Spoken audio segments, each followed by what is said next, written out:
You won't have been unaware of the unseemly spat going on between two fine gentlemen, the Secretary General of OPEC in the red corner, and indeed Fatih Birol in the blue corner.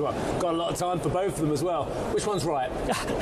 Come on, now's the time to tell our viewers. Well, all I'm going to say is I very strongly believe that oil and gas is going to be around for a while. It is an important part of the energy equation, and it's an and equation, not an or. So it's not going to go away. The world needs energy. You know, one of the points I made at one of the panels at ADIPEC yesterday, I grew up at a time where power cuts were the norm. I grew up in India. I've studied by candlelight.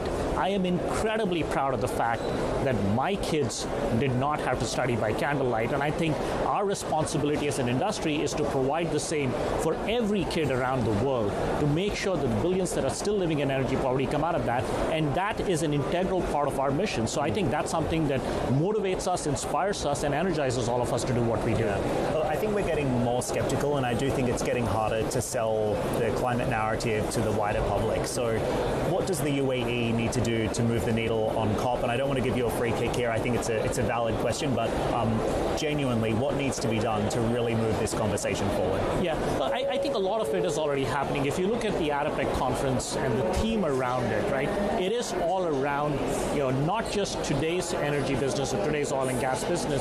It's about how do we decarbonize together faster? How do we move to the future? I think the entire call to arms for all of the energy companies in attendance to say we need to do more, to push not just, hey, we need to make profits for our shareholders, but it's also about localization, but also about sustainability. Everything goes hand in hand. And I think being the leader on that stage actually gives the industry an opportunity to step up and be a part of that conversation, which is critical. Your comms team who are hovering up will love your last answer. You got in shareholder sustainability and localization. You get 3 points for that one. We've got to leave it there. Lovely to see you.